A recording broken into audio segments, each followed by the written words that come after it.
Good morning, everybody. My name is Gerry Pape. I'm part of the Stewards of Change team and want to welcome everyone here this morning. We can all get very frustrated by the slowness of change, but in our journey with operability, we come across some exciting examples of what's going on. So this morning, we're going to talk about some things that are happening with interoperability. And let me precede that by saying yesterday, David Hansel, the head of ACF, laid out interoperability as an ACF priority and shared many of the initiatives ACF is doing to support interoperability and achieve the goals of greater efficiency and effectiveness. So this morning we're going to go into another level of detail within ACF. Our first two speakers, Vicki, the Commissioner for the Office of Child Support Enforcement, and Bryan, the Commissioner of the Administration on Children, Youth, and Families, are going to share not only their initiatives of interoperability, but also going to share some concrete examples of what they're already doing to achieve interoperability and its benefits. The next two speakers are going to share with us some of the exciting interoperability activities ACF is leading. David Jenkins, the Director for ACF for the Division of Information Services, among other things, leads a large project within ACF on interoperability. This project includes interoperability activities not only within ACF, but also external and with other agencies outside ACF. David will share time with Kim Richeson, the project lead from Johns Hopkins University Applied Physics Laboratory, to create a national human services interoperability architecture. So with that, please join me in welcoming Vicki Turetsky.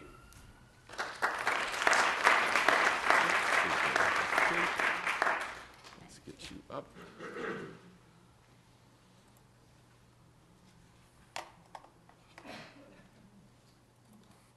Great, thank you. Good morning, everyone. My father worked for IBM his entire career, and I grew up with punch cards and computers that filled, rooms this size. When I was 16, he came home one day, and he kind of sat down in his chair, and he said, "We face an ethical dilemma. For the first time, machines can talk with each other without human intervention." He said, "Things will never be the same again." And my dad was right. Things haven't been the same since then. We're still wrestling with that dilemma of machines talking to each other without human intervention. We're trying to get machines to talk to each other better, with less friction, with more data sharing across public and private domains, but in a way that safeguards the data, protects confidentiality, and frankly, and this is a particular challenge for our program, stays focused on the mission of each program while broadening to a shared mission. The child support program has been gradually becoming interoperable for the last 15 years, starting with the welfare reform changes of 1996. We match data and communicate from federal department to federal department, from federal government to state government and county government, and increasingly we're moving into tribal government exchange, from state agency to state agency, and from public sector to private sector. We use the Social Security number as our common identifier for matching purposes, and we have our own cloud, I'm told. OCSE has never had a public data breach in the 15 years that we've been exchanging data across public and private lines, and we're very proud of that. Our National Directory of New Hires, which is a database of all newly hired employees in this country combined with all ongoing employees, so that's you all, has become a major data center for the federal government. So we are increasingly moving beyond our role as a child support program to also take on a role on behalf of the federal government to be a common source of data exchange. And as my dad predicted, we wrestle with where to draw the lines for data sharing on a weekly basis as new proposals come in front of us and as more and more agencies ask to match our data. We have two business imperatives that drove us towards interoperability and continues to drive us in that direction. The first is a congressional mandate to enforce child support across state lines. We have to be interoperable at private and public levels in order to conduct our core business. It's not a luxury for us, it's what we do. Secondly, our second imperative is that the child support program has become one of the most significant income support and family support programs for low-income families. We understand that we are one of the major systems that interacts with, intervenes with, interferes with, and otherwise wades into family life. Particularly fathers, particularly low-income fathers, where we touch more fathers than really any other system in government. Our success depends on steady work and stable family relationships. And so we're involved in both income support and family support increasingly as an effort to accomplish our primary mission of collecting child support.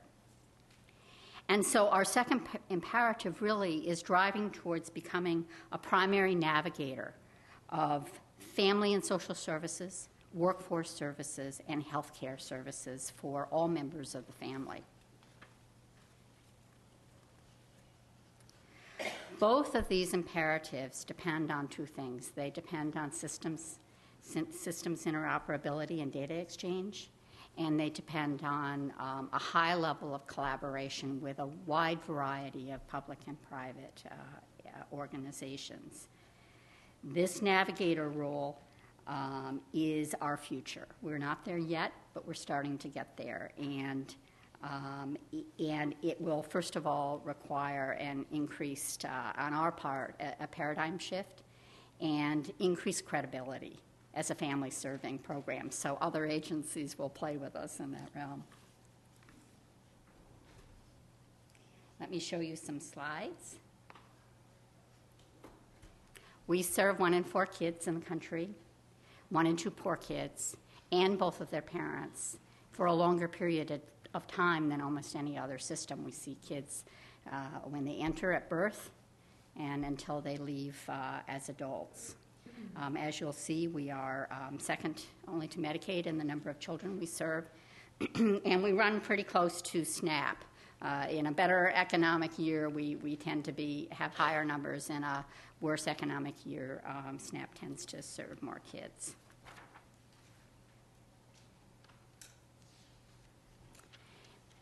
When a family gets child support, particularly when a poor, poverty-level family gets child support, that income is 40% of the family's budget.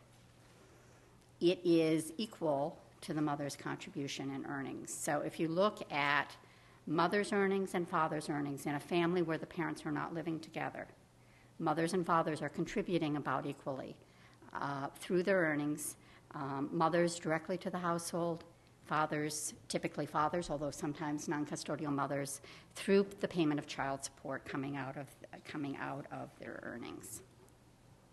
So it's no longer correct to say that mothers are the sole support of their children. Mothers and fathers together are supporting their children when child support's coming into the household. All the other benefits are secondary. It's mother's earnings and father's earnings that are supporting most kids when child support is coming into the household for poor families. And so that income, that child support income for poverty-level families represents in the range of $3,000 to $4,500 per year, a significant amount of income that is second only to EITC in the amount of income coming into the household from outside. This is the same picture, but with a little more detail. And let me deconstruct this just a little bit. The bars to the far side there, closest to the drawings, represent all poor custodial families, single-parent families, whether or not they're getting child support or any other particular assistance. It also represents a 10-year spread between 1997 and 2007. And then the bars to my closest to me represent those poor custodial families who actually receive child support. The colors here are represented as follows. The gold at the top represents child support income. The light yellow represents TANF assistance. The blue represents the mother's earnings. And the green represents other forms of income. And the first thing I'd like you to notice with respect to all poor custodial families, whether or not they're getting child support, is the it's dramatic, really, improvement in child support effectiveness over the last 10 years, attributable to systems interoperability. Child support income used to be 5% of family income for all families at the poverty level in 1997. That's now doubled to 10%. The other thing I'd like you to notice is that TANF assistance and child support income are about equal for all poor families. And that is attributable to changes both in the child support program and changes in the TANF program under congressional changes in policy directions.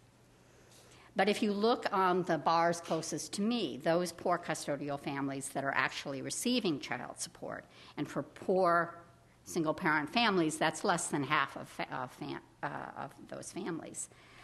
You'll see, again, the effectiveness of the child support program has improved from 29% 10 years ago to 40% of family income, again, due to systems interoperability. And you'll see basically the same data as the pie chart that you just saw, which is 43% of that income is the mother's earnings, 40% of the income is the father's earnings attributable to child support. But this is the chart I really wanted you to see. It's the same setup, same colors, same families, except that these are deeply poor custodial parents. These are families at 50% of the federal poverty line. Again, you'll see that the effectiveness of the child support program has improved dramatically over the last 10 years. Among all deeply poor families, that effectiveness has tripled from 5% to 15% of the family income of all deeply poor custodial families. And again, you'll see that child support and TANF assistance are about equal, even for deeply poor families. But the thing that I really wanted you to take a look at is the role of child support when it's coming into the household for deeply poor families. It is 63% on average of the budgets of deeply poor single-parent families when the child support is coming in. This is what families are living on. They're living on child support. They're living on the other parent's contribution. Mothers and fathers are contributing to their children, raising their children, supporting their children, and that is the primary source of support for many poor and deeply poor families.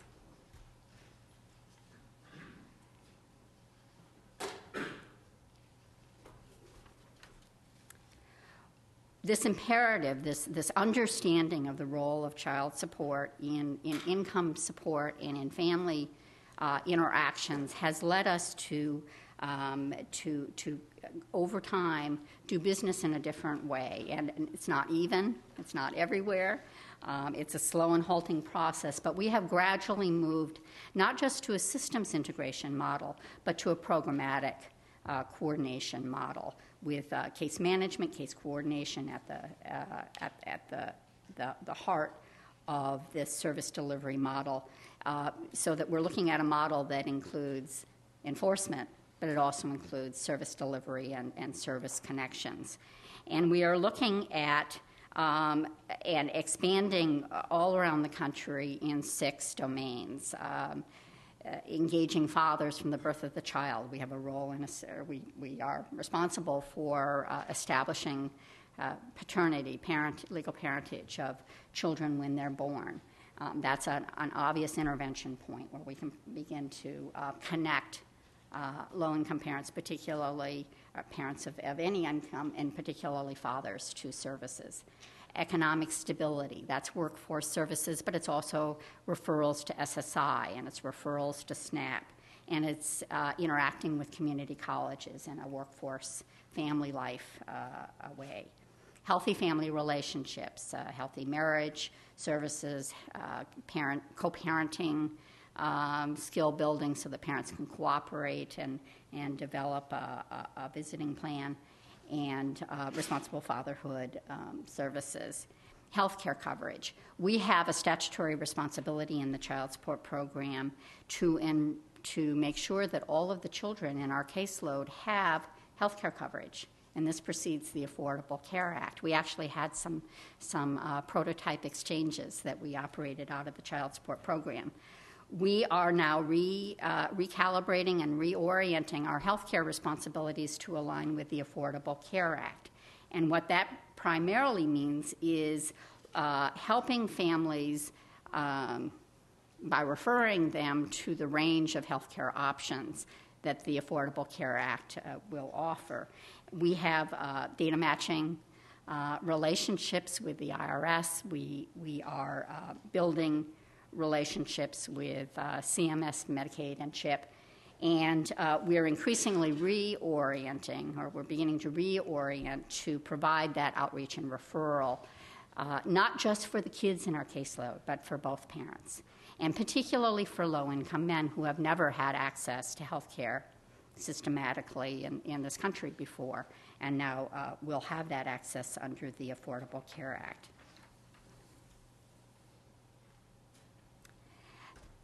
We're looking programmatically at really a twofold strategy. One is changes in our service delivery model that combines enforcement with services, but also looking at policy changes. And those policy changes primarily focus on first of all, setting child support orders based on actual ability to pay. So really reorienting our policies to make sure that what we're asking non-custodial parents to do, they can actually afford to do.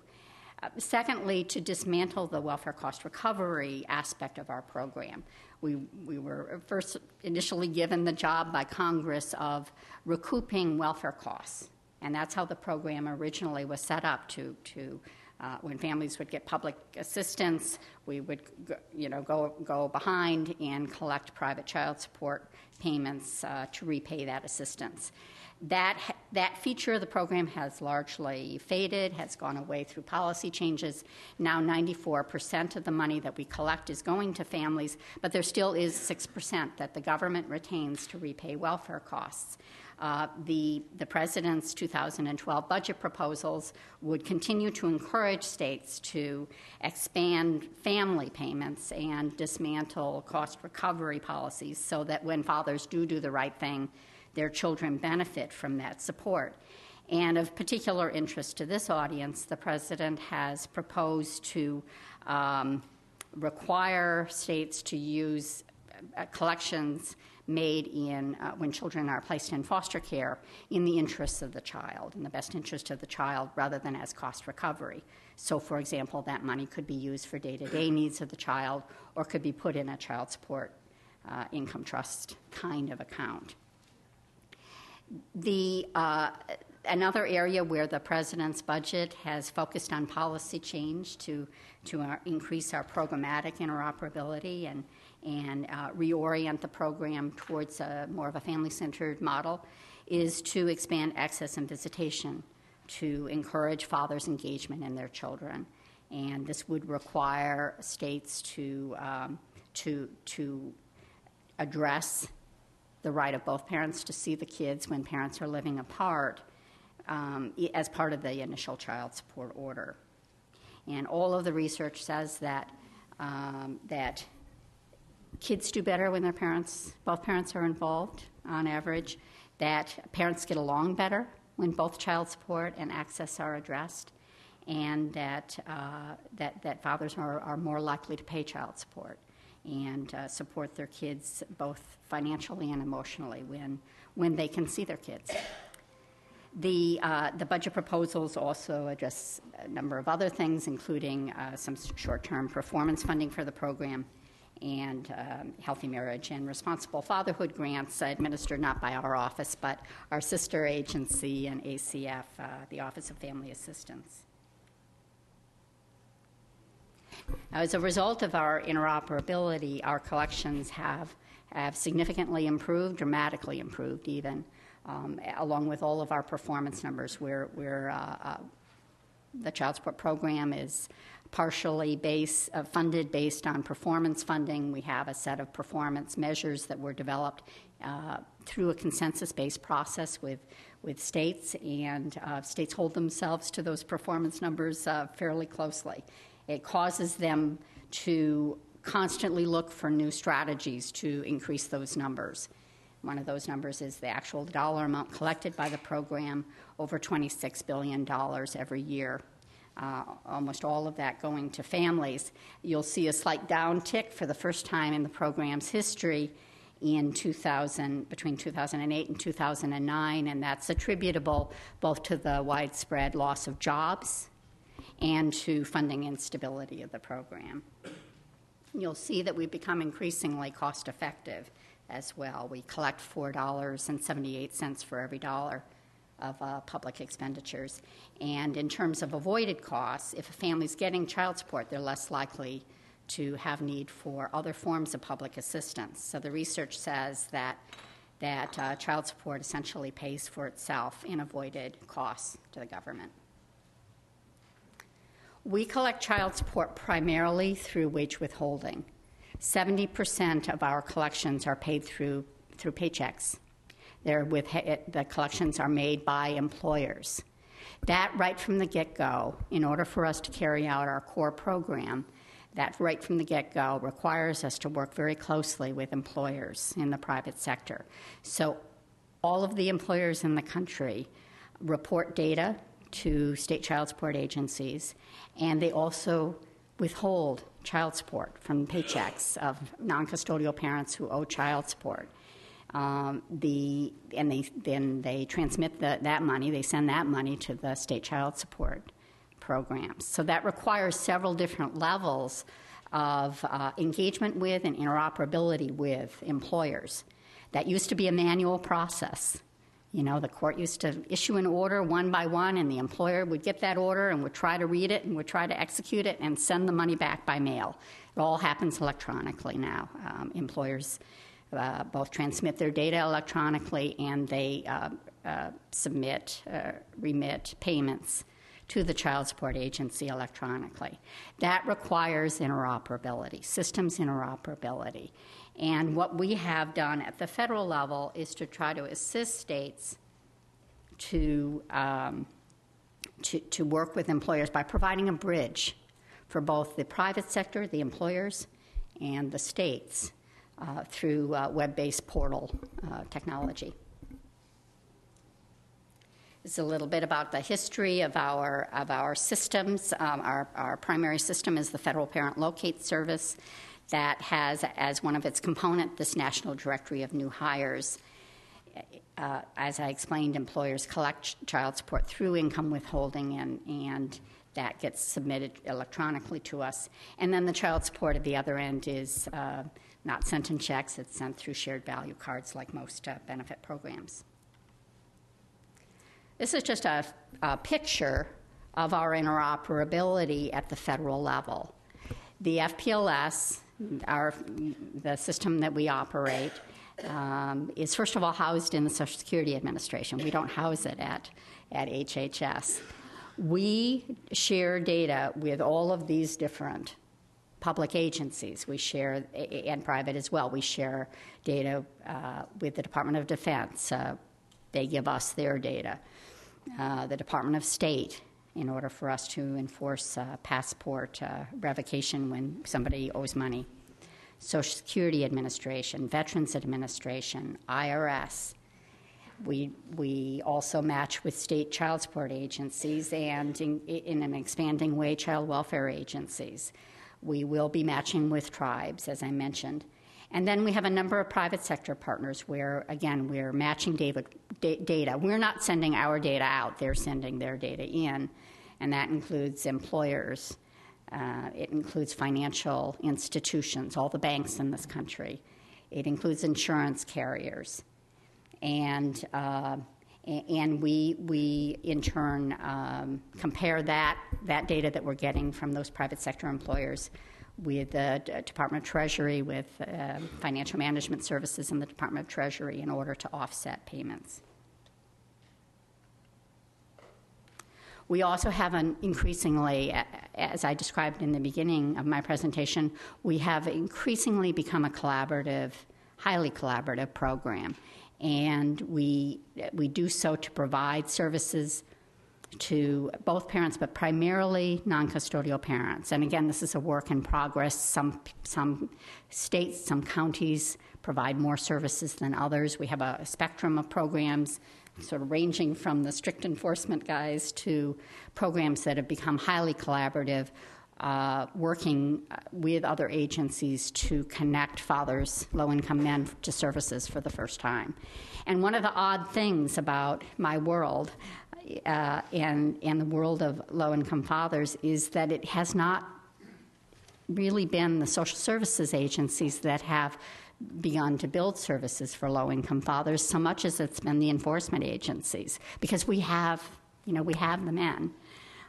It's the child support system, it's the criminal justice system, it's the military and veteran system who are beginning in halting ways to develop a service delivery capacity and a service referral capacity in an interoperable way to help those men get from the enforcement systems, from our systems, to other systems where services can be provided.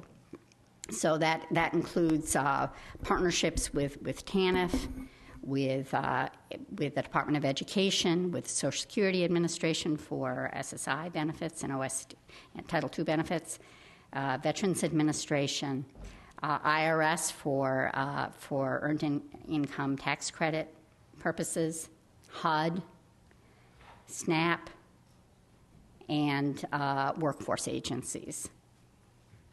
We're also increasingly partnering with the military to connect fathers as they're coming out of service, to help them address child support debt. So these services are not so much designed to catch men and collect child support as they are to manage child support obligations, to reduce those orders, which sometimes are unrealistically high, to reduce those orders to match the current circumstances of low-income fathers, set realistic orders, and begin to address the debt that's accumulated by wiping out some of that debt to affordable levels.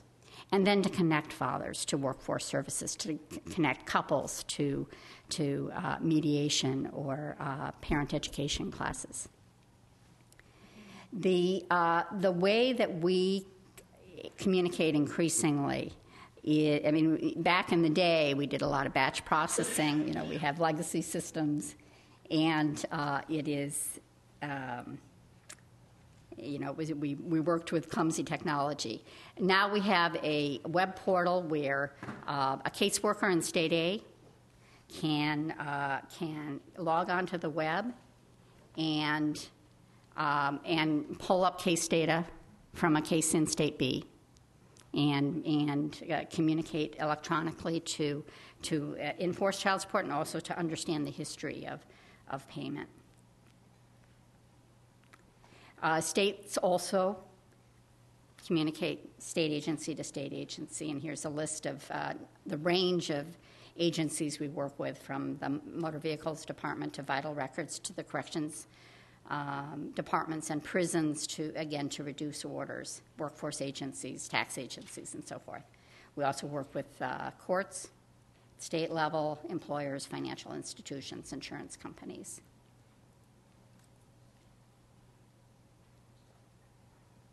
We are at the forefront along with our other ACF partners in developing standardized NEEM data elements, in working with the NEEM Business Architecture Committee, with working on implementing the Affordable Care Act, and increasingly we are looking to partner across a broader range of human services programs in the human services needs domain. We have a strong and growing partnership with the child welfare agencies, both on the programmatic side and on the data exchange side. The Fostering Connections Act expands our data access, and we can provide data to locate low-income fathers. And we also have that healthcare connection, as I said. Again, we have the data, we have the matching partners, and we can help get both parents, especially low-income men, to healthcare options. And with that, let me start.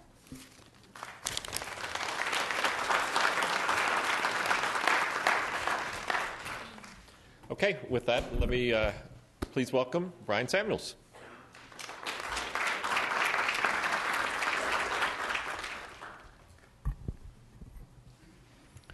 Good morning, everyone.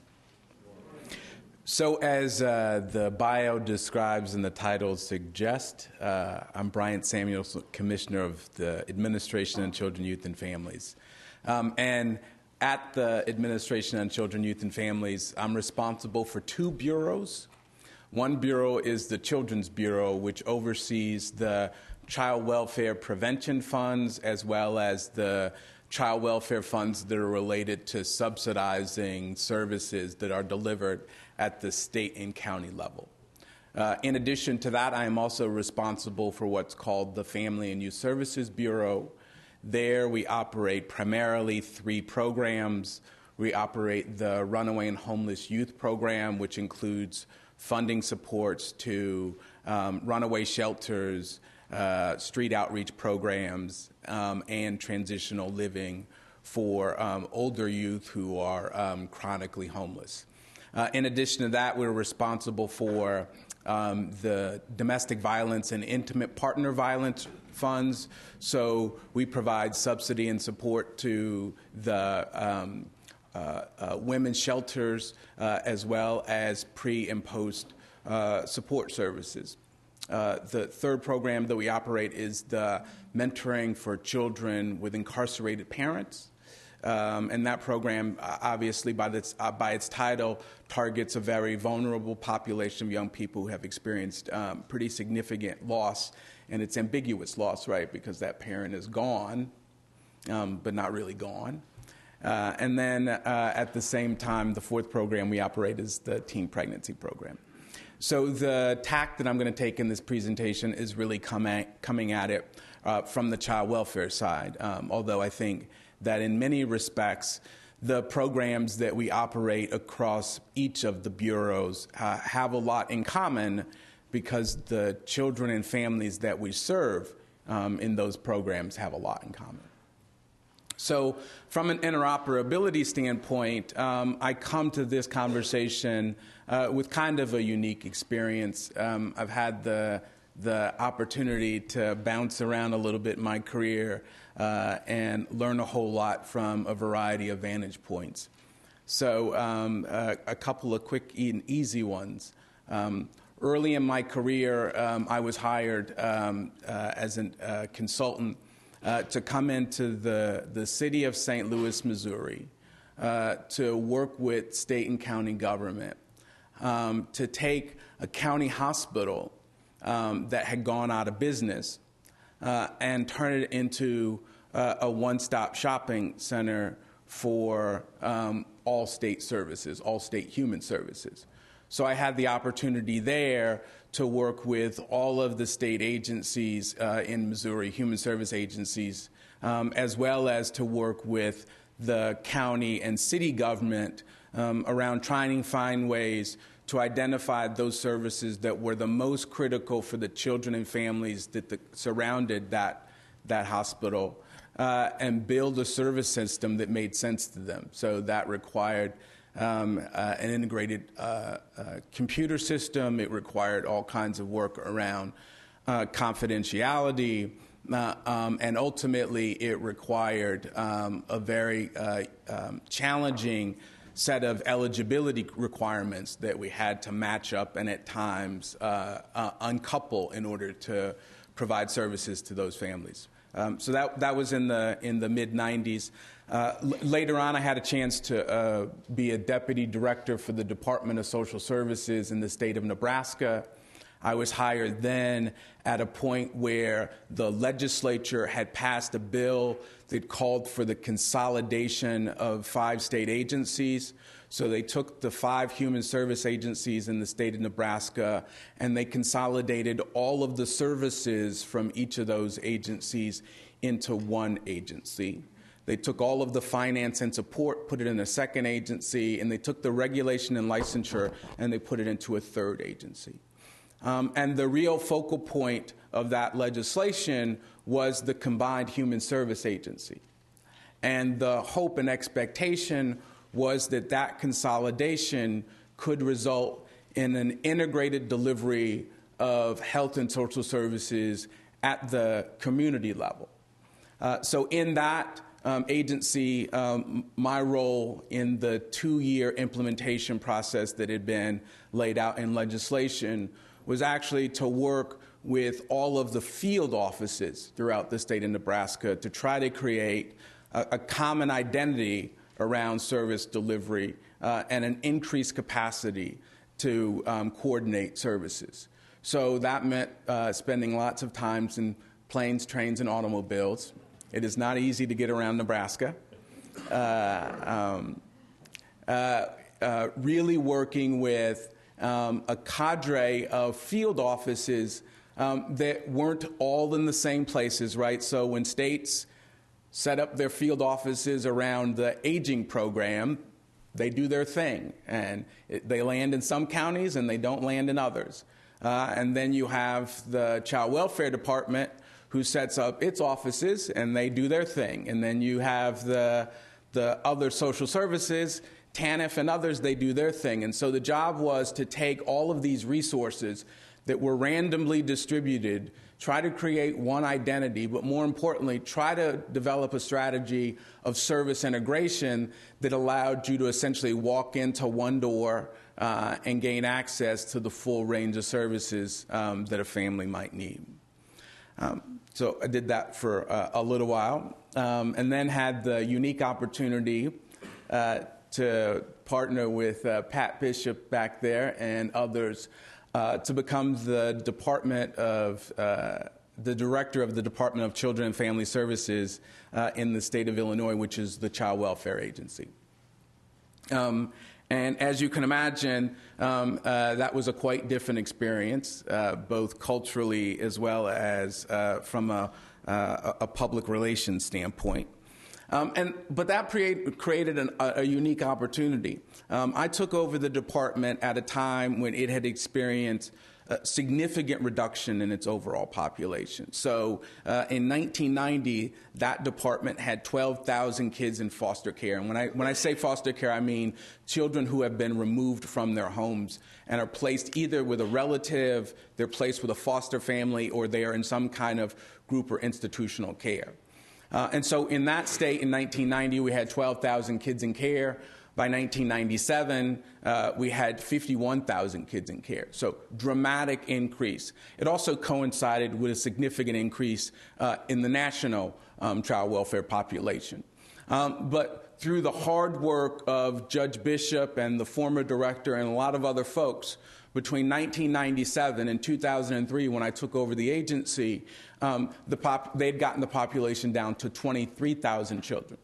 So I took over an agency that just 6 years earlier had 60% more kids than the one that I was going to run. But that presented both an opportunity and a challenge, right? Because I also had a system when I took it over that had its resources distributed in a manner as if it was still running a program for 51,000 children.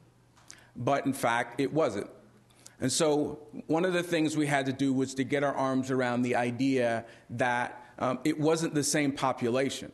You didn't have the same distribution of needs and the same distribution of challenges with the 23,000 children than you did with the 51,000, in large part because the system had the best capacity to move out of care those children who were the least challenging or for whom the families that they came from were the least challenging. But the end result of that was that then the children who remained had their own unique set of challenges, or the families that they came from had their own unique set of challenges. And so we really went through a process of trying to retrofit the system so that it could better respond to the needs of those children. And one of the real challenges that we had there related to our residential treatment programs. The residential treatment was used in a variety of ways throughout time. Early on, it was really a focus on children who would have remained in care for a long time, and in many instances, that became a long-term child welfare placement strategy.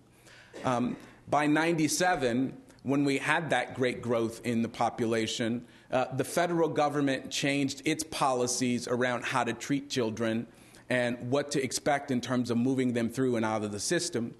And the state, in response to those federal changes in 1997, put in place a set of its own policies that would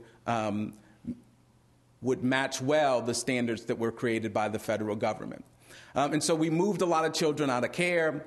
The residential treatment programs had transitioned from a place of long-term placement to a placement of last resort. So as the numbers went up, when a child couldn't do well in a foster home, when a child didn't do well back with a biological home, when a child didn't do well in a home of a relative, when they had multiple disruptions, the group homes and residential treatment programs became the placement of last resort. If all else fails, place the child in residential treatment. By the time I took over the department, residential treatment programs were operating at about 65 to 70% of the capacity that they had, utilization that they had just 6 years before.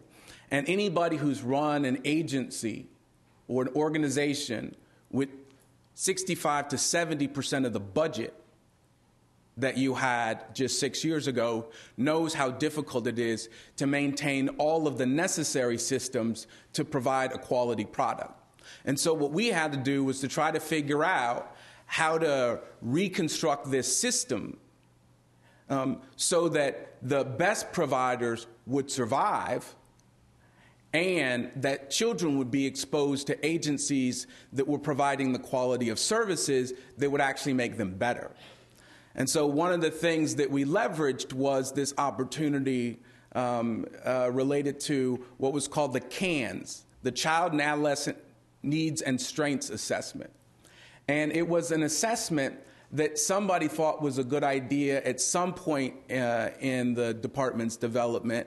And that assessment was placed at the front door of the residential treatment program. And so there was this assessment that would go in. It was entered electronically, and it was submitted to a database. And then it was an expectation every 6 months the child was in one of those programs, that data had to be submitted. And it was preferred that at exit from that program, those services, that assessment would also be completed. Now, I got to tell you, even though the agencies were required to do that, the department never actually did anything with that data. And so as we entered this process where we wanted to downsize the use of residential treatment programs, not downsize them in terms of preventing children from having access to them, but consolidating our assets so that we could raise utilization and raise quality at the same time, we stumbled upon the CANS. And this rich database of information about the needs of the children who were entering each of the programs. And ultimately, the data that was used to know what they looked like when they exited the program. And through that data, we were able to develop profiles of which children entering which residential treatment programs did well in which outcome categories. So we developed this understanding of which of these programs were serving which kids well. And so it enabled us to begin to have conversations internally and ultimately with those agencies around helping them begin to understand what they did well and move to a place where we began to use those agencies in providing the care for the children who they served well and not provide care for the kids that they did not serve well. And so over about an 18-month period of time, we were able to consolidate those contracts. We were able to say to those agencies that did not serve children well that we're not going to remove children from your care, but we're also not going to give you any more children. And when the kids are gone, the contract's over. And over that period of time, what we were able to do was establish a system that raised the utilization in all the contract agencies from somewhere around 65 to 70% up to almost 90%. And then we turned around to those agencies and said, now that you're operating at 90%, we got expectations, and here's what they are. And we used the CANs and other data collection to be able to go forward and have a much stronger handle on who our kids were, what they needed, and which agencies were able to meet those needs. At the same time, we took that CANs and we added to it a set of health screens and mental health screens and trauma screens, and we combined those into an integrated assessment that we put at the front door of the system, so that within the first 30 days, there was an expectation that that comprehensive assessment would be done for every child. We succeeded while I was still there. We succeeded in about 80% of cases. But that, too, then created this rich database of information that we could share to the clinical providers, that we could share with the judge when they were making decisions, and that we could share with the foster parents. It also enabled us to begin to make decisions about which foster care homes did best with which children. Imagine that, being able to figure out stuff like that. And it also allowed us over time to get much better at deciding where we needed to recruit foster homes and where we didn't. We leveraged that opportunity one more time when we decided that we wanted to make a full board effort to keep children in their school of origin. So the placement system prior to taking over was a placement system that focused on driving performance. So it said to the agencies that we had privatized a significant portion of the case management activities. And so part of that process of privatizing was we went to a performance-based contract. And part of that performance was that you had to meet certain benchmarks. And if you met those benchmarks, we kept giving you kids. And if you didn't meet the benchmarks, we didn't give you kids. Right? So there was a built-in incentive to perform well. It was a significant part of driving those numbers down. But as we went through that process, what we saw was that placement policy paid little attention to where the child came from or where they were attending school at the time of removal. And so we were able to use the CANs and other information to begin to keep kids in their school of origin and begin to connect that CANs data with educational data. So now we got a chance to begin to see both clinically where our kids were at, but then also academically and educationally where they were at. And so that was a mutually reinforcing system that we thought was pretty cool at the time and represented significant movement forward in the kinds of interoperable activities that you guys have been talking about over the last couple of days. And then I'll make last one point before going to my slides, which was that I had the unique opportunity of leaving there and then going to be the chief of staff at the Chicago Public Schools. And we did that at the time when we were introducing a brand new data system that would allow us to begin to make many connections between what was going on before school, during school, and after school for the kids that we had. And it created a unique opportunity to bring other service agencies to the table because we now had data that was usable, and we now had a data system that would allow us to begin to connect what they were doing with what we were doing for the same kids and families. So that's the broad context in which I show up here and I start this conversation with you. And the reason why I walked you through that in the detail that I did is that in some respects, then what I'll talk about in terms of these sides really does reflect those interesting but diverse opportunities to, in different ways, get my arms around interoperability. And so the slides I want to talk to you about and the comments that I'll finish up with here really then go to specifically the work that we're doing today, and this is just one example of where I think there's a lot of opportunity for growth and development, and ultimately I think is an opportunity to serve the kids that we're responsible for much better. So as I indicated to you, the child welfare system has had a pretty significant evolution, and that nationally it has built capacity in ways that we think provide a foundation for much better progress going forward. As I indicated to you, Illinois peaked in 1997. The federal government's overall numbers nationally peaked in around 99. So between 88 and 99, the population doubled in the country, and it peaked at around 700,000 kids. Today, the system is much smaller.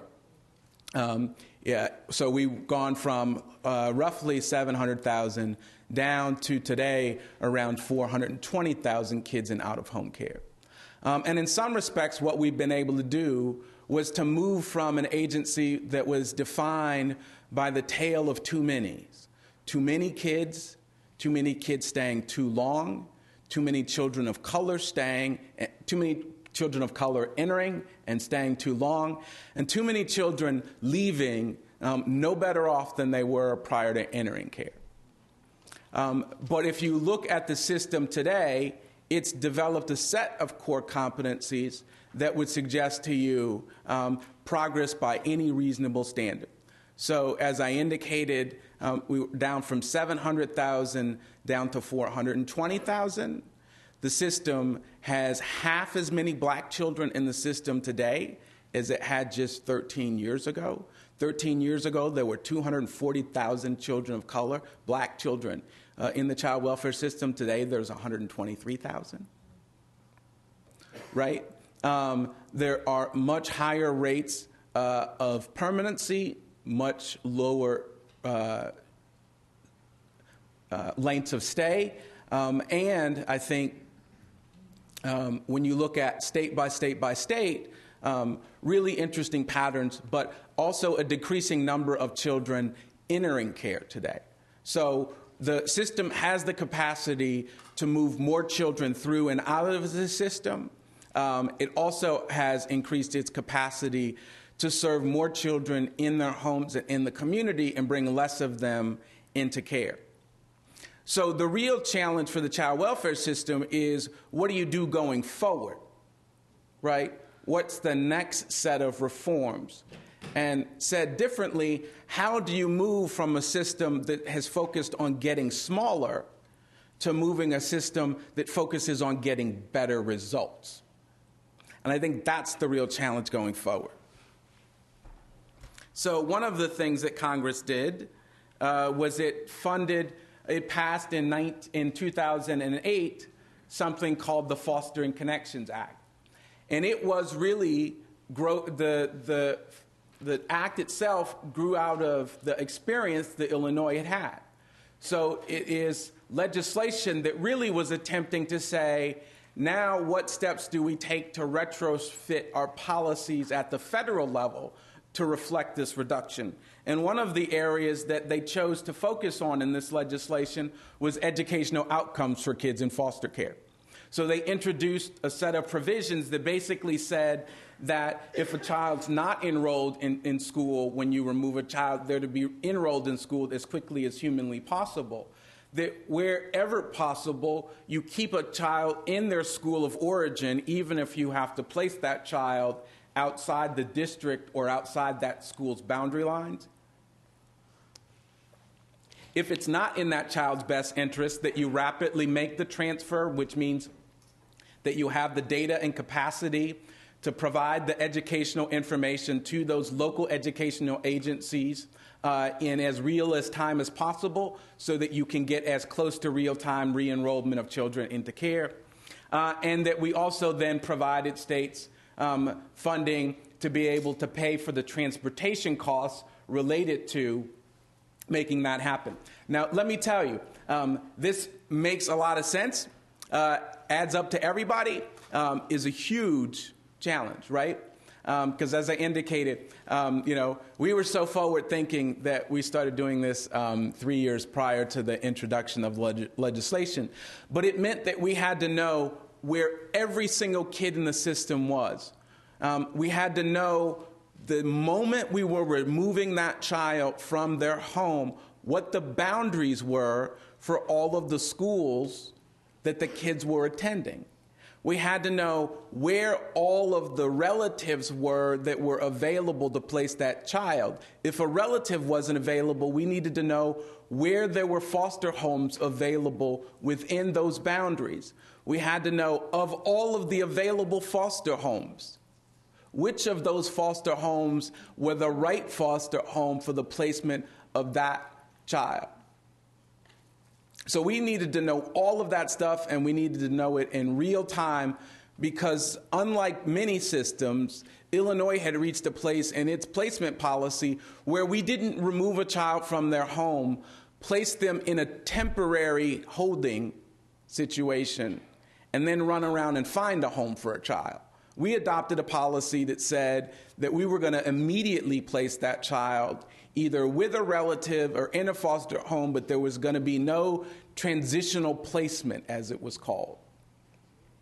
And so that meant that we needed to have all of this information real time, and we needed every worker in every office, in every county, in every part of the state of Illinois to have access to that information. So significant challenge. That's really the challenge that now this bill, this provision, places on child welfare agencies across the country. So if you want to look at it from an interoperability standpoint, lots of challenges here. You could look at it from the flip side and say lots of opportunities. Now, let me put that a little in context, though. I'm going to show you a set of slides that are from Chicago and raise a slightly different issue, which I think is really important in the context of this work. These are two maps. If you look at the map on the left, this is Chicago. If you live in a community that is increasingly red on this map, it means that you have lower test scores. If you're in a community that has increasingly blue coloring on the map, it means that you have higher test scores. If you look at the map on the other side, if you're in a community that is increasingly brown, you're increasingly in a community with high crime. And if you're in a community that is increasingly white, you're in a community of low crime. If you attend any of the schools in green, you're attending the bottom quartile of schools with the highest suspension rates and the lowest attendance rates. And you can see the overlay of both poor test scores with those schools. This map shows misconduct. If you're in a community that is increasingly red, you're in a community that has higher misconduct. If you're increasingly blue, you're in a community that has increasingly, if you're in blue, you have low to no misconduct in your school, and you know what the other map tells you. This map here shows you of all of the student code of conduct violations that one can commit, 3.3 is for getting in a fight. And if you're in a community that is increasingly red, you're in a community where there is lots of that violation. If you're increasingly blue, you don't have that problem, and you see the same thing over there. You know that map. This map here takes the crime and then adds to it a set of red dots. These red dots reflect the students who were shot and killed over the period in which these maps were made. So this was over a 2-year period of time. As you can see, the overlay with the other community assets that I indicated to you. And this here, if you're in an increasingly blue area, you're in an area that has the highest concentration of children who are removed from care for foster care. The red dots are the kids who have been shot or killed. The reason why I give you this presentation and I juxtapose it to the policy is if you take that policy literally, what you're saying is the kids who come from the schools, let's say the kids who come into foster care in the highest rates come from the very schools that have the lowest rate of reading scores, the highest rates of student misconduct, the highest number of fights, the communities with the greatest amount of crime. So good policy, lots of challenges.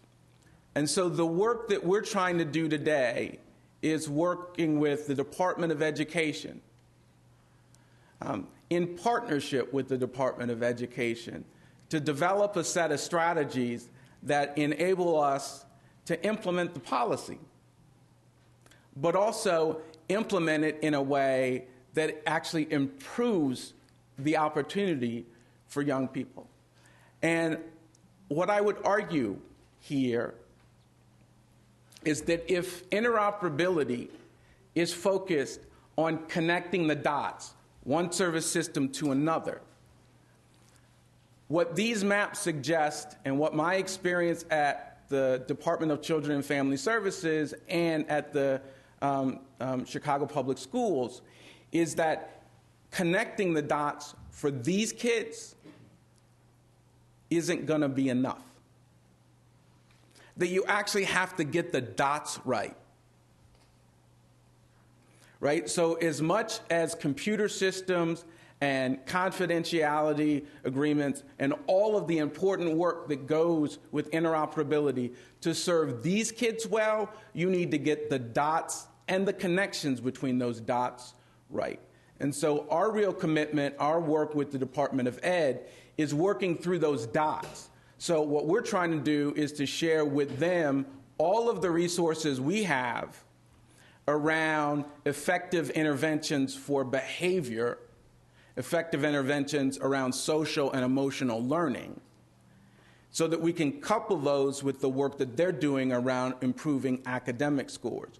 What we're trying to bring to the Department of Ed is established relationships with families, right? So whether it's the Office of Child Support Enforcement or the TANF agency, both of which I work with every day, we're bringing them to the table because they have existing relationships with families that are actually essential to meeting the needs of the children that come from these communities and who face the challenges that they have. And so this is, I think, for our circumstances, as much about getting the dots right as it is about connecting the dots. One without the other doesn't get us very far. In these communities and in these families, we need to be able to get the dots right as well as connect them in a very efficient and effective manner. Not an easy argument to make. I know I got to close down, so I'll just show you one other slide. It's a really tough sell, this idea that kids' behavior and the exposure to violence and the issues they face is connected to their educational outcomes, because there are lots of folks that would like to think about these things as unrelated. They'd like to just, in the schools, focus just on learning and not on that other stuff. And so this is a slide that shows you the average improvement in test scores over a 7-year period of time at the Chicago Public Schools. The top line is the average improvement. The second line is for the bottom quartile of students we do a student survey, and one of the questions we ask is, do you feel safe in your school? If you're in the bottom quartile, the second line shows you the level of improvement you made over time. The third one is a line that shows you if you're in the bottom quartile of schools on misconduct and behavior, you're that third line, and you see the progress that they made. And the bottom is the 4 turnaround schools that we introduced that year. And as you know, the Department of Ed, which we're working with them on, is introducing turnaround schools in 700 communities around the country. And as you can see, the turnaround schools that they're faced with are schools that perform lower than even the schools with the bottom quartile of kids feeling safe and the bottom quartile of misconduct and misbehavior. So the challenges of succeeding in those schools is, again, as much about getting the dots right as it is about connecting the dots. Thanks.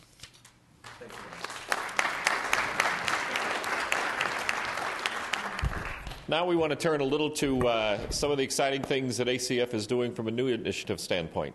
So, David? Thank you. Good, thanks. Yesterday morning, with the leadership, Hansel and Penny and Jessica, they laid out for you a concept that interoperability is more than technology. In fact, what they were laying out and talking about was technology plays a role, a small role, in interoperability. And yesterday afternoon, we went through a series of exercises. I sat next to a lot of state people, and I found out what that role was.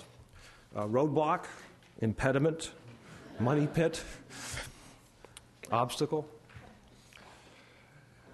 In our presentation today, Kim and I are going to talk about a couple of initiatives that we have going in ACF. And the first part of what I want to be able to do is set some context for what we're doing on that. Kim is going to talk to you about this conceptual architecture that we envision, and then I'm going to follow it up with a little explanation of NEAM.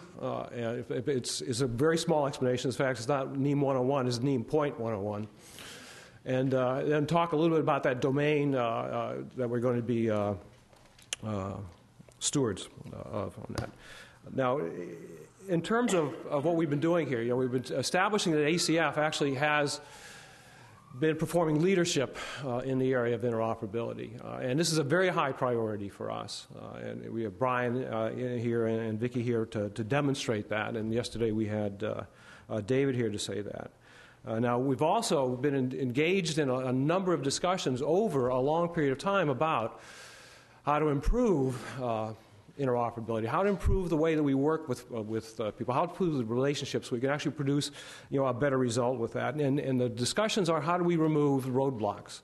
How do we determine what is the best things that we could do to produce a better result on that? And then we started that discussion a while ago.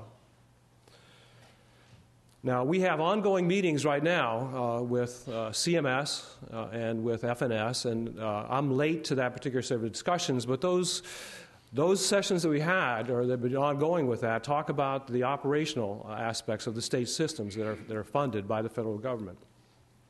And they talk about the operational issues, and they talk a little bit about the future of those type of things. And what we're starting to do now is actually increase our capacity in those discussions to talk about strategic positioning so that we can get to a point down the road where we can envision where we want to be, where we want to wind up. Now, technology does play a role. Technology actually supports the direction the business wants to go. And for years, the business wanted to concentrate on program by program by program, and technology was supporting that aspect for it. And what we wind up with is the stovepipe kind of systems that we have supporting as best they can each of those individual programs. We need to basically now change the way we look at that. This particular project, in combination with what we've seen from some work from other federal agencies, is designed to do that. What we have in ACF also is the initiation of a repository of information on interoperability, and it's not just technology. It is basically interoperability at any level that we can actually put best practices in place and make this available to everyone. ACF has initiated an innovation team, and many of the innovation team members are present here today. And the purpose for the innovation team is actually to increase our capacity for leadership. The political heads understand the directions we need to be able to go. Agency, thought leaders, and folks that are in position to help lead are now being trained, now being coached, and how do we develop organizational leadership to accomplish that particular goal. Now, this is the memo from the White House last Monday. So we were moving forward in this particular project, trying to generate the interest, generate the enthusiasm for this, and the memo came out supporting the direction we want to be able to go. In the memo, there are specific guidance to OMB. And the guidance for OMB talks about minimizing burdens, eliminating unnecessary and burdensome record keeping. It talks about any agencies having overlapping type of programs to collaborate with the states to reduce reporting planning in this. The third one is a very interesting one on that, and it actually came from last year where the CIO, federal CIO, was trying to do an improvement set of federal technology. So we came out with 25 points for improving technology in the federal government. This was actually one of the things that was considered, but didn't make it into the 25, and it made it into this particular area. At the time, what they were dealing with was coming up with a few sets of regional type of collection systems, perhaps cloud-based, where grantees would be able to provide data up and it would be filtered back to the government, or provide multi-services to multi-agencies with that. There's going to be some more information coming out about that. I'm not going to talk much about it today, but I just wanted to give you a heads up on that. The other part on the bottom is to facilitate the low-cost modernization. They're talking here now about, and this is why we're here. I mean, this is the opportunity. The administration here is behind the idea. Now, we've got to be able to change the way we're doing business with that. And we can do low-cost modernization of each individual silo, but that's not going to get us much further than we are. And the other section in through there talks about the plans. The word flexibility is inherent in this type of thing, so flexibility, flexibility, flexibility. What do you need to be able to do to get to that particular point? Identify agencies where cross-agency collaboration can further reduce this type of thing. So in that memo, it's actually laying out the foundation for us to be able to move forward. It underwrites, in my opinion, it underwrites what we're attempting to do here.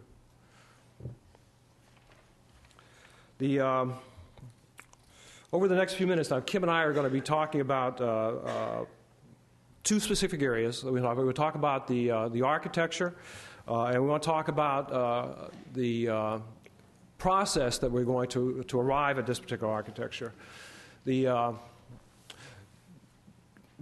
Friedman is sitting right here. Rick and his group at CMS envisioned MIDA and worked 5 years, many, many years to get this thing done.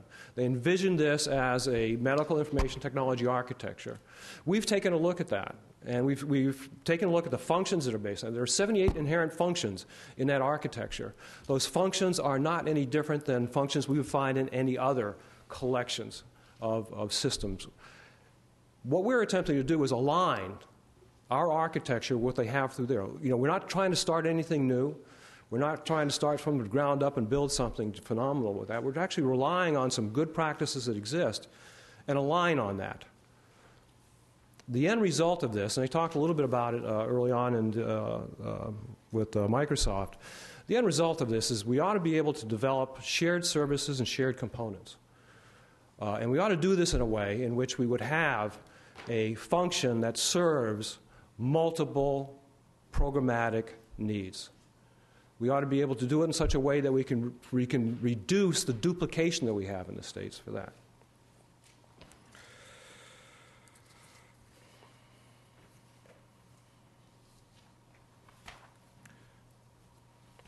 And I just shortened that real quick. Kim will give us a discussion on now on the architecture, and I'll come back for Neem.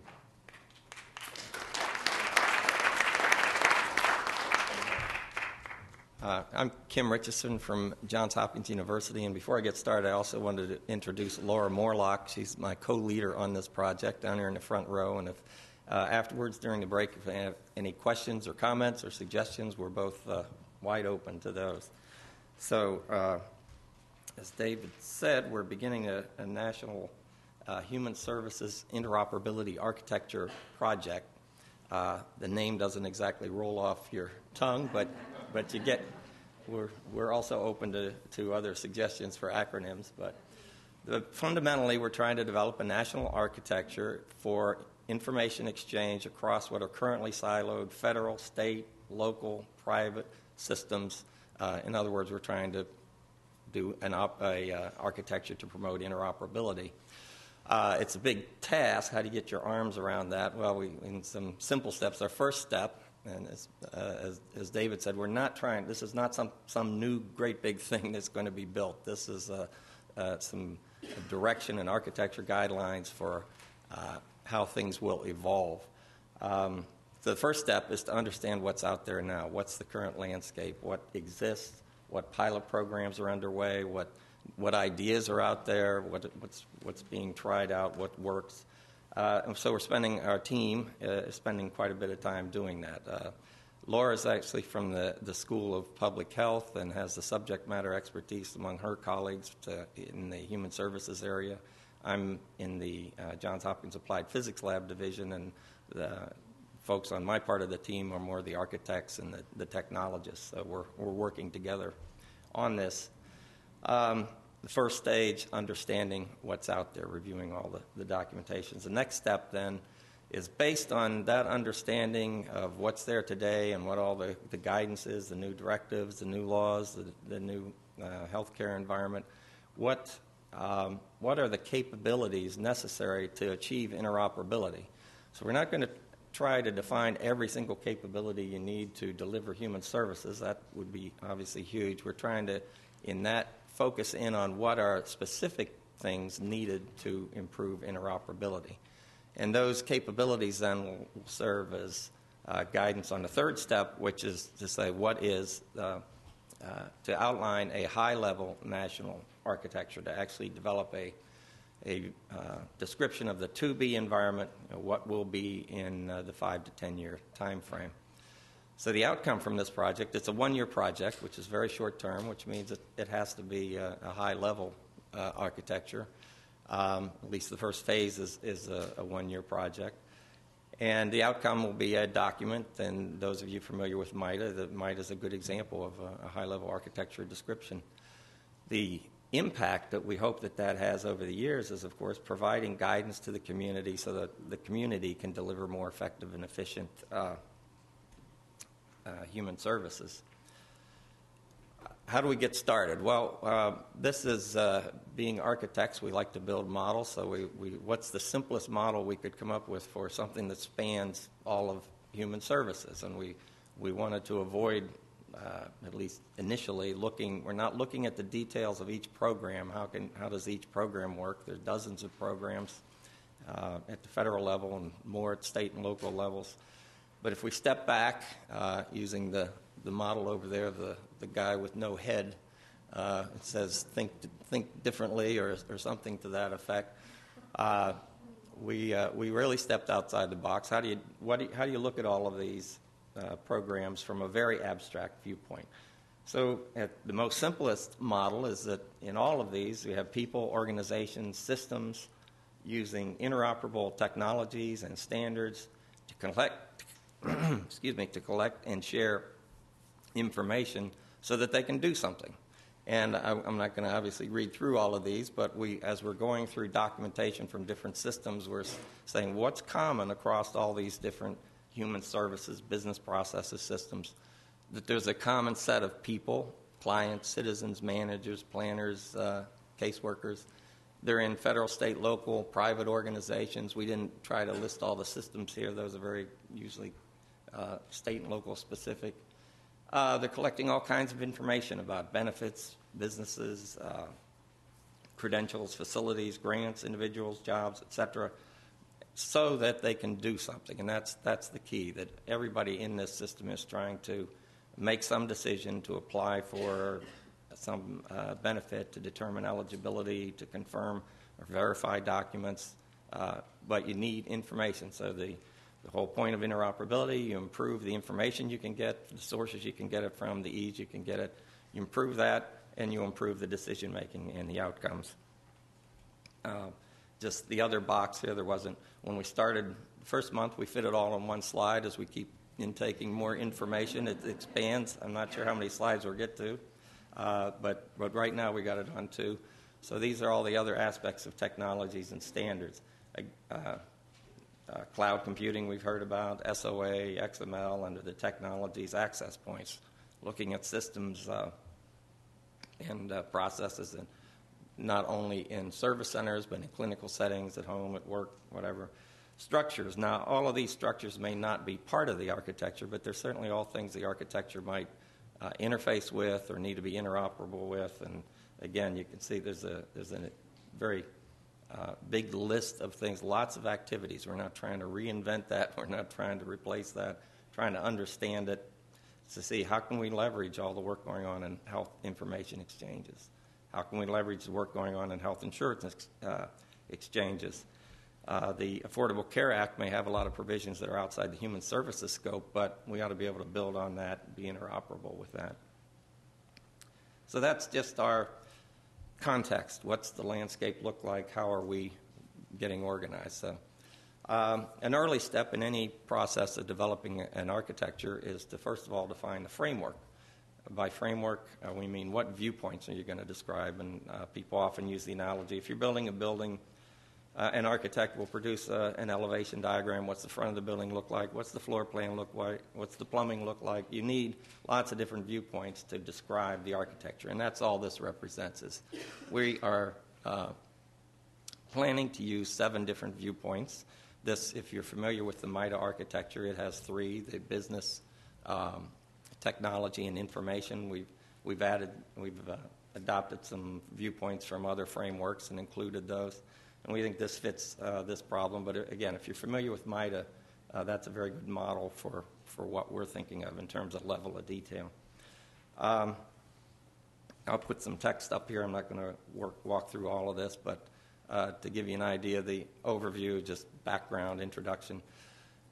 Capability, there we want to focus, again, we can't do an architecture that covers every single thing that happens in human services. We want to focus in on what are the capabilities that we're looking for in this new environment. And we've heard a lot of those. No wrong door is a capability, the capability to test your eligibility for multiple programs in one session, one 15-minute session possibly. So we think that by defining something on the order between 50 and 100 top-level capabilities, that's one way to scope what are we really trying to do. And the other thing is it lets the operational community, the business community, the practitioners look at that and say, is this what we really want? Is this what the new things that we want the new architecture to be able to do at a very high level?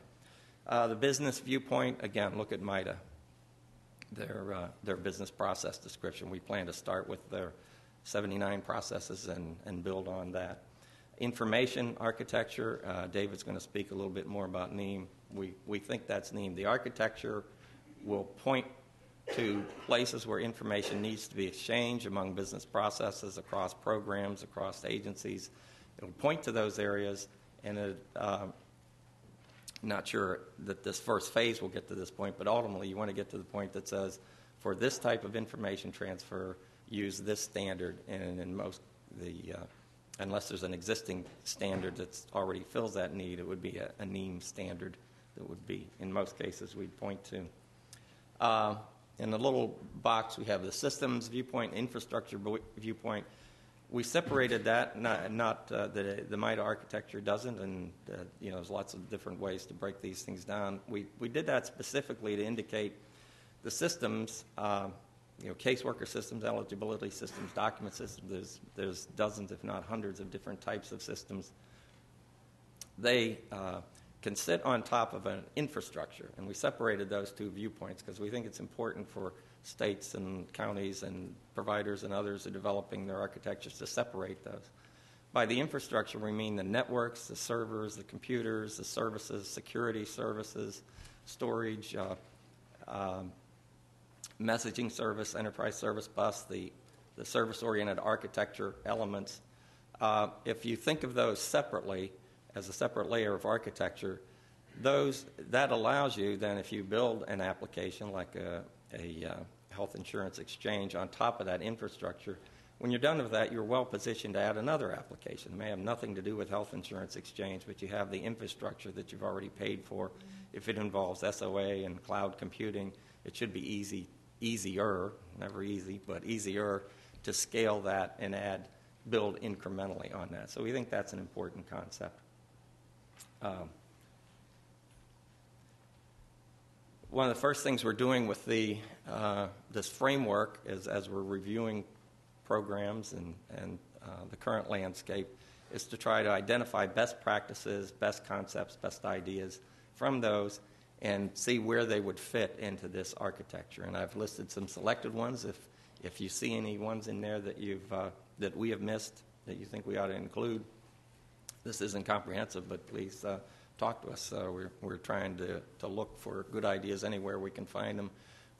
We've had good visits with New York City Connect and with Montgomery County, Maryland, and this conference here. We've made a lot of good contacts, and so we're trying to both talk with people, interview people, see presentations, and review documentations to really, again, can't overemphasize there's probably nothing new. There's probably no new idea that's going to be in this architecture that someone, someplace, hasn't already at least thought of and in many cases demonstrated. And our job is to try to pull that together into a framework that can be useful so we can coordinate so that each individual in this community can do their piece, build their piece, and have some assurance that it'll be interoperable with the other parts of the community. And I keep thinking of that guy over there with his head. I may be the model for that without the head. Over the last few months that we've been doing this in this conference, I feel the pressure building. I'm very hopeful. Our project has on its milestone an aha moment sometime in about August, so that we need to produce at least the first version of this. I hope it's not as painful as it looks. And again, with the aha moment, we don't really, we may realize it when we see it all down together, but we're trying to gather these concepts as we go. Just nothing on here is going to be new to you. What are the key concepts we've identified so far that fit on one page? Well, enable information sharing, develop a consumer-oriented architecture rather than program-oriented, have an integrated environment for caseworkers, leverage MIDA, leverage NEAM, adopt SOA, service-oriented architecture, use cloud computing so that you can share costs, so that you can scale up incrementally, so you can get started by reducing your capital investment. Create an application and service marketplace. We had some conversations about that yesterday, that it's important to get the vendors involved, create an architecture that shows them how to fit in, and create a business model that goes along with this that motivates vendors to build things that work in this environment. And ultimately, the plan is just as MIDA is doing it today, or Medicaid is doing it today, is to have this architecture be one of the tools that the federal government can use then in assessing the advanced planning documents to set the direction. Just one final thing I'd like to say. I used the analogy of building a house as an architecture earlier. There's actually maybe a better analogy, and that's I live in Columbia, Maryland, which, if any of you are familiar with that, is a planned city that James Rouse and his development company started back in 1968. It was mostly farmland at the time. And they actually laid out the plan for a city of 100,000 people with 10 villages. Each village had a plan for grocery stores and schools and houses and roads and utilities, and it was all planned out. And today it exists, 40 years later. Hopefully ours won't take quite that long. So that part of the analogy isn't what I was really getting to. But it's pretty badly. I live there. I enjoy it. I have a 10-minute commute to work. I'm hardly ever caught in traffic jams, with just a few exceptions around Columbia. You're within, as I said, 5 minutes to a grocery store. The schools are spread around there. But that architecture provided a blueprint for the community. What it didn't do was tell me what my house, the design of how my house is built, or the design of how a school is built. And likewise, ours is the same thing. It's a community architecture. It gives you enough information so someone can build a house and be sure that there's not going to be a gas station next to it or a high-rise or something that doesn't fit in with the community. But allows for an overall plan for individuals to do their part and still fit in. So I think that may be, as I said, a good analogy for this. With that, thank you. And David, do you want to pick up? Yeah, I'll get back to that. Now, I'm glad that Kim pointed out that with the rise of the proto-town at Columbia, that the architecture had an influence on that type. Because you got a 10-minute commute. I represent the old school. I have a 2.5-hour commute each way. I live in West Virginia and work in D.C. on that. Now, what Kim and I are talking about here is, in this services architecture, it's a straw man. All we're putting it together is say, hey, look, this is what we've got at this particular point, and we need people to inform the architecture, help us to mature that. How many of you here are representing state, local entities? Congratulations, you're now on our advisory board. I realize this is very human services oriented, but I noticed you have legislative bodies up there in the list, but the only people you don't have is courts. Is that intentional? No. We'll add courts. Yeah. In the 2 pages I skipped in here, it was all about courts.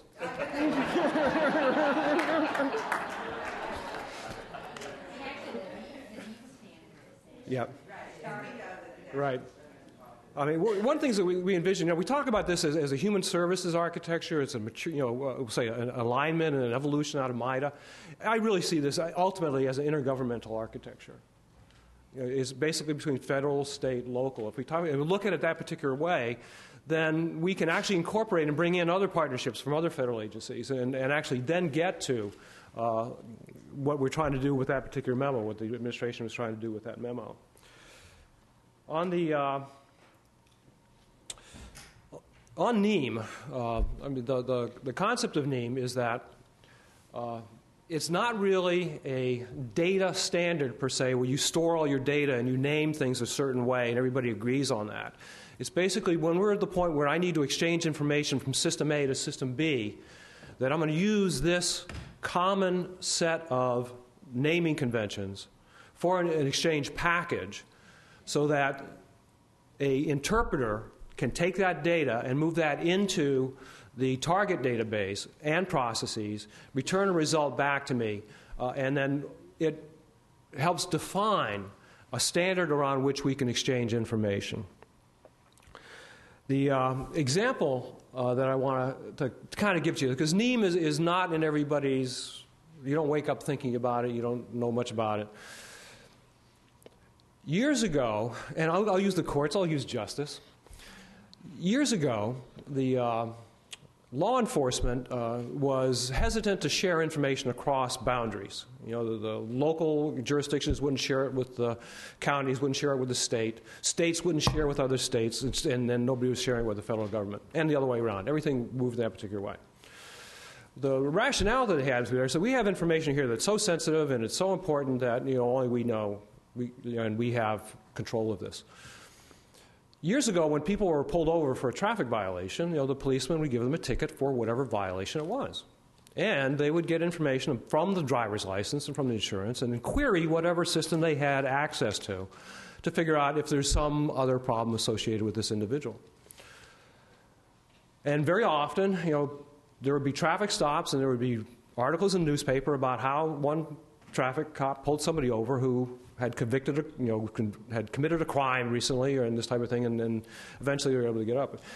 Eventually they overcame. And the point is that eventually the law enforcement people overcame that hesitancy about sharing information, about sharing warrants.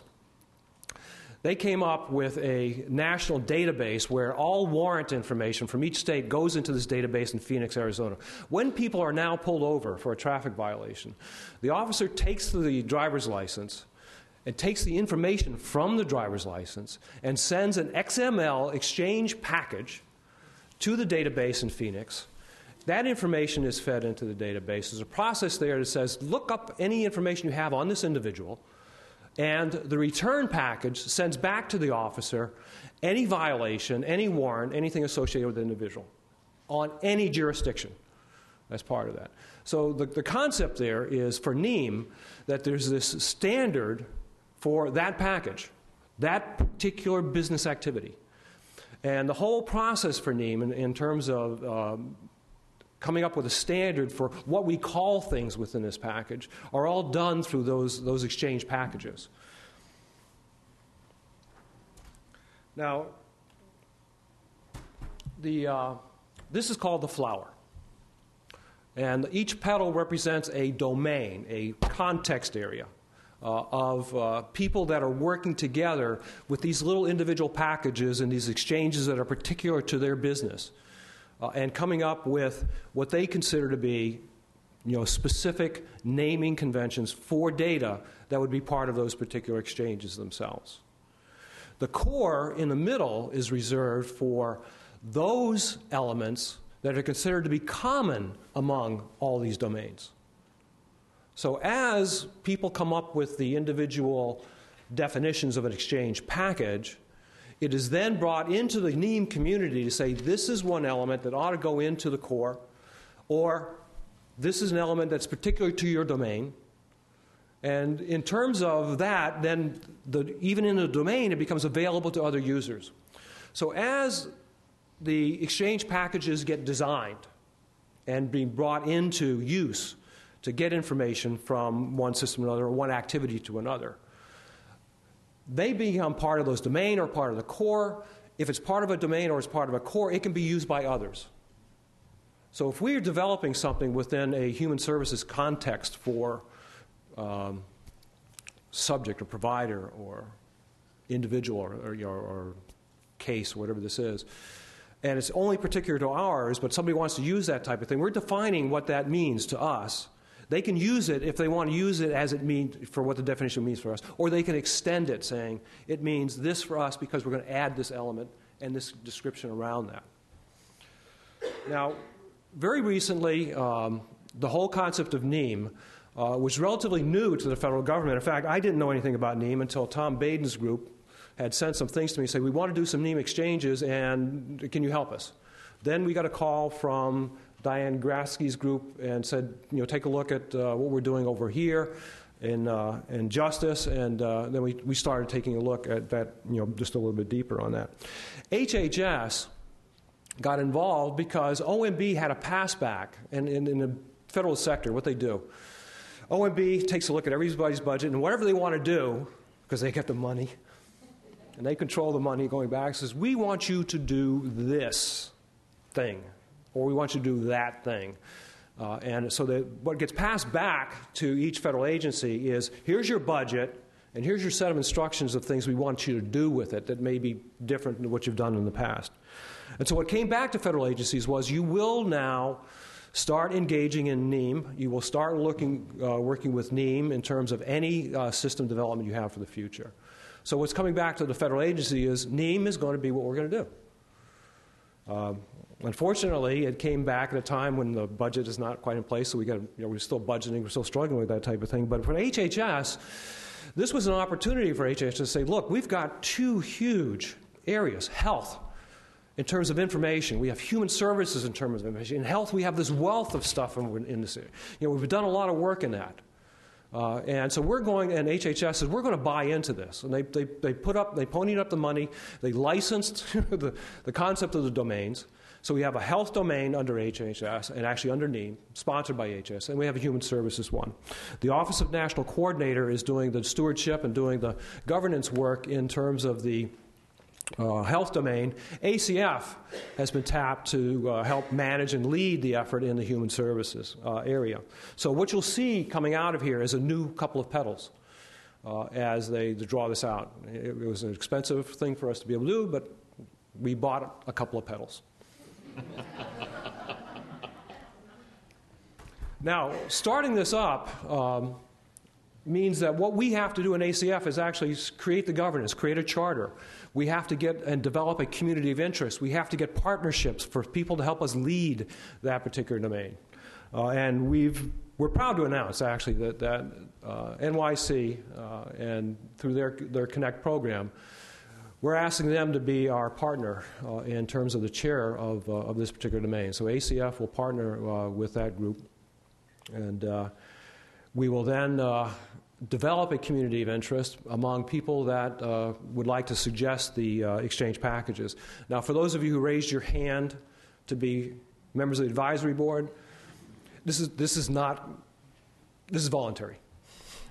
If you want to be part of this type of thing, we welcome you. And I want to, Rachel, if you'd stand up just for a second. Rachel Pratt is supporting us in this particular area, so let Rachel know that you've got an interest in this area.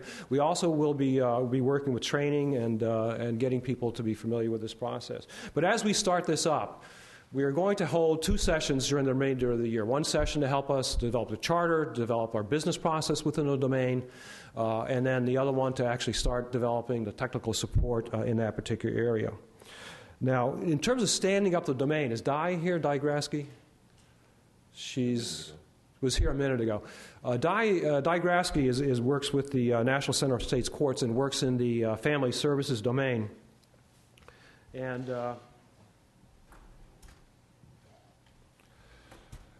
this group, right in through here where you've got this children, youth, and families domain, is one of the pedals they have in through there. This group is sponsored by Justice, the National Courts. They work specifically with the child support group and Bryan's Children's Bureau in terms of those exchange packages between child welfare cases, child support cases, and courts. And they're broadening their reach to bring in juvenile justice to see whether there's exchanges that can be based on that and predicated on that level. We're standing up the concept of human services, and you can see that beyond those circles that are already engaged in this context and this boundary we have in through here, we have an awful lot more that we need to be able to bring in. And it's not as if we can just say, okay, everybody show up and let's start exchanging information. Let's try to figure out how we're going to deal with that. We've got to do it in somewhat of an orderly way.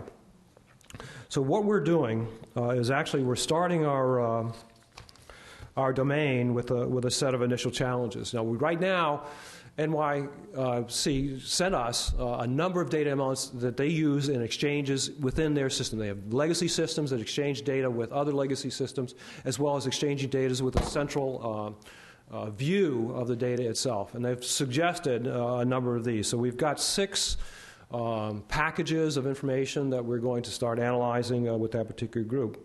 We also think that among the first set of exchanges that we ought to take a look at are those that would be applicable for what CMS is building under the Medicaid, under the Affordable Care Act, in terms of perhaps eligibility or specifically verification. One great example is that all of us, in terms of our systems in our states, are probably doing some verification check on income. So a great exchange is that if we can have, this is a NE model, information exchange package that deals with income verification, and we basically agree what those elements would be. That could get exchanged to a variety of things. So you can exchange through a Medicaid-provided verification check system that's built by a state, or something that's built by a group for a number of states to do that. Or it can be used by an internal state to check its own wage database, or check with the ND&H, or check separately with IRS. There's a variety of things that could be done with that. So that's one area that we would like to move forward with that.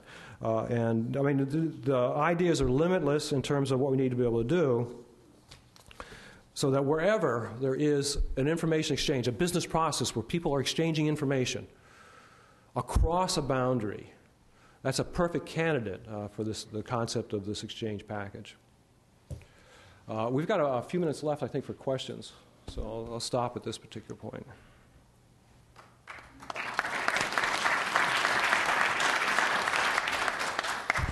We started late. We didn't make up any time. Sorry about that. Any questions before we adjourn for lunch? Yes, Don? Yeah, a couple of comments. First, when I get all this, it seems awfully East Coast, Midwest centric. East Coast, Midwest centric. And I know that's not intentional. It's just where all the brains are, right? But also, I think that another element that needs to be introduced into your framework is intelligence, business intelligence. It's the new paradigm that fits very well with what you're doing, and I think will help you connect those dots a lot quicker and with a lot less heavy lifting by the people, and with fewer errors, if you will. Nick Mascione from San Diego. This really intrigues me because one of the things we're doing locally in San Diego is trying to leverage our human services programs with the Beacon community to further the accountable care capability of organizations beyond the accountable care organization, but the accountable care community. And this is the missing piece, the puzzle, because many of these programs and services are actually needed for the medical providers to deal with their readmission rates and all the things that they're going to be awarded or penalized for. And so much of what is out of their control is in this domain. So this alignment, and you know, it would be wonderful if we had a Beacon-like capability, what ONC has done for health, that we think about what we do for human services, and then they have to be bridged. And I think this is what I've been trying to sell to the private healthcare community, and who are beginning to see that they need to pay attention to things like child welfare and supplemental nutrition and so forth, and how that would help improve their accountability of care for their patients. So I would be very much interested in speaking with you and joining your effort. Good, thank you. Sid, you had a comment in the back? Just to what extent, you touched on this a little bit, each of you, but to what extent you are formally trying to build on those grantees, those states and localities, which have the strongest and most robust information systems to start with. There's some people, some sites you've invested in for decades in successive demonstration programs, and they've built up their own capacity. How much are you combing through those to find the places to build this, where you're starting from strength?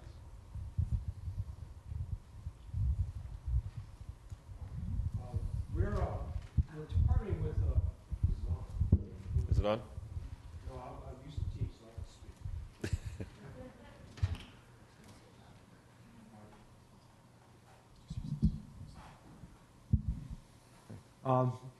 We are partnering with Stewards of Change to develop, we'll say, that community, figure out which ones we would be working with on that. We also are getting insight from our child support enforcement and from the Terry Watts group at Child Welfare and SACWIS to figure out which of those may also be candidates for that. But we are developing that. And in fact, my understanding is the state and locals that are here are among those particular groups. And there are some people who wanted to be here today who couldn't be here today, but it was, the invitation was put out in that particular way. Sid, let me add if I can here. Part of the overall ACF interoperability project includes we're building the architecture, we're doing an inventory of the states to try to get a sense of where all the states are, right, and how then to best roll out that architecture to the states, even the possible selection of pilots and how we'd accomplish that. So one of the components is looking at the baseline of where all the states are at, the states and local governments, to try to get that sense. Does that answer your question? Okay. Ivan?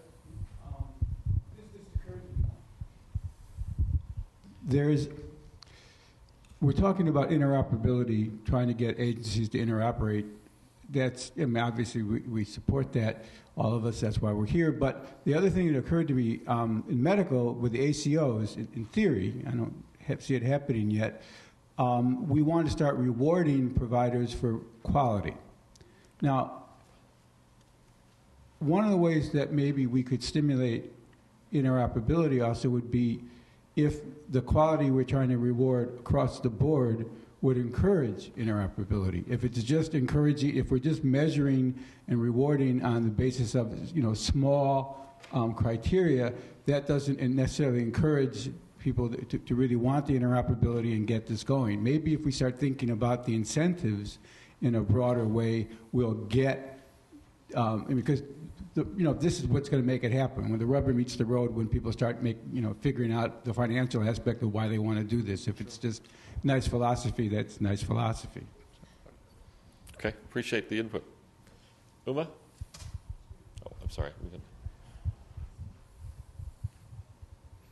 So this is sort of an interesting moment. When Bryan drew the charts and the correlation between violence and school performance and children coming into care, what we see at the local level, where we have integrated public health and human services, the federally qualified health centers and the safety net clinics, who are really being driven by the health reform opportunities and the HIT opportunities, drawing the correlation between the social determinants that impact health outcomes and the human service programs, the social service programs that are supporting the outcomes, if you will, on those social determinants, the disparate outcomes. And is there an opportunity? I know that you're early in your NEAM journey, but there's a lot more progress on the health side with the standards and the opportunities. Are there real-time strategies, opportunities, even, Kim, as you are working through your standards through this calendar year, are there ways in which we should be thinking or ready to be ready? Or are there opportunities to reach out to the health side and say, because we saw that with Beacon, I'm totally with Nick on that. We tried to sell the concept of this health and human service integration in our Beacon. They weren't ready for it. It didn't feel like, our proposal wasn't good enough either way. You could draw the lines either way, it doesn't matter. But to me, the bottom line issue, though, is, are we losing, everybody says there's a moment right now. There's political will, there's policy will, there's a possibility of some funding, not so much in human services, but there's possibilities and potential. And really amazing political and administrative will. 5 years from now, 3 years from now, if that's how long the trajectory takes for us to figure it out, we may have lost that moment. So what is your advice to all of us who are ready and willing? What should we do? What should we do to bring the two sides together, the health and the human services sides together? Well, in my opinion, tomorrow John Teeter will be speaking, and John is the Deputy CIO of HHS. And it's been in John's interest and Michael Carlton's interest in terms of bridging that particular gap. So he'll be laying out that vision that they have for that. In discussions I've had with both John and Michael, it's the idea that this is not just an HHS overall effort for what we're trying to do here. In reality, actually, we're going to be having discussions with the Federal CIO Council, Vivek Kundra, and Anish Chopra about this is the vision that we have, and what support can we get from that particular area. And I don't have any specific advice. It's almost as if we make it up as we go too. So I don't know exactly how to advise that particular direction. But I think, as we are moving forward with this, we want everybody at the table moving with us and helping guide us on this, because with your help, we're going to get to where you need to be able to get to go. You need to go. Okay. One more. That was a great question. My name is Dave Lenhart. As of 2 days ago, I was the State of California Chief Technology Officer for Health Information Exchange. Now I work at Microsoft. And this is fascinating. In California, what we're constructing is a statewide infrastructure that enables the exchange of health information independent of its data source, whether it's on the health plan, the provider, state government. And I had the same question because we're working with Beacon and our regional extension centers and all 30-plus health information exchanges. And we created an architecture to enable that health information exchange. My two questions are, one, how do you resolve the if you just look at name translation, how do you resolve the name translation across the enterprise? Because that has been one of the challenges, as fundamental as it is, That's been one of the most difficult encumbrances, impediments. That's one question. And the second is, where do you see the intersection between human services and health information for a transition of health and human service data interoperability? On the second one, if we've got children in foster care, and the concept that was laid out to me a little while ago, in terms of that concept, is that the children move from site to site, family to family, but there's a health portfolio or package or passport that actually should go with them to help inform the next family who's going to be hosting them. I mean, the idea is that you're talking also about the data independence. And I actually had a question for Bryan early on. So supposing somebody asks you a question you don't know the answer to, answer any other question that you want to be able to just provide the answer. On the how do you rationalize or how do you harmonize the differing data definitions for things across an enterprise? There's an awful lot of time invested. I know that what Vicki's group has done in terms of child support enforcement, they invested a lot of time in coming up with data standards and coming up with a data dictionary across that. It's very poor that I'm using the term dictionary, because actually they had a lexicon of data that they're going to be standardizing on. But it took a while to be able to get to that. I know also that in terms of the federal government, there are some examples where it took 6 years to come up with 116 data elements in terms of defining an application for federal assistance, just that one area for that, or grant information with that. So those take an inordinate time. What we're dealing with here in terms of this NEAM is we're not saying we're going to define the whole universe of the information. Let's just work with those things that actually are practical. Let's work with those things where we actually have to have some exchange with this and agree on those. Eventually, everything that would be pertinent in terms of sharing for other people to be able to use that same element will work its way into the universe of that. And those things that don't are going to be just extensions of a particular domain or the enterprise itself. And I'm not sure I answered that very well. Can I, the other thing that we do besides, asking the programs and the private sector entities that exchange data with us to standardize their data formats, is that we do a lot of interpretation at the federal level. So the data comes in, shall we say, non-standard form. It comes in as it comes in, and then we translate that data into a standard format and send it back out. And so if we're dealing with two entities that are using a different elements, different naming conventions, we take it in and we take in state A or entity A's data, we translate it for entity B. So it doesn't require A and B to necessarily have the same data elements set up in the same way. We are able to, increasingly, we perform that translation role at the federal level. Okay. Gerry, can I add one piece to this? One more, please. One more, I'll be quick. Yeah. Okay, so, but NEAM already exists, and it's existed for a while. The human services domain is new, but the language is there. And as Linda Gibbs is going to talk a little bit, sorry to point you out, tomorrow morning to tell you they created a project in New York City where they actually use NEAM way ahead of this new domain. So there's elements there that are available, there's exchanges that are available, there's more to come, and it's ready to go now, so you don't have to wait for anything.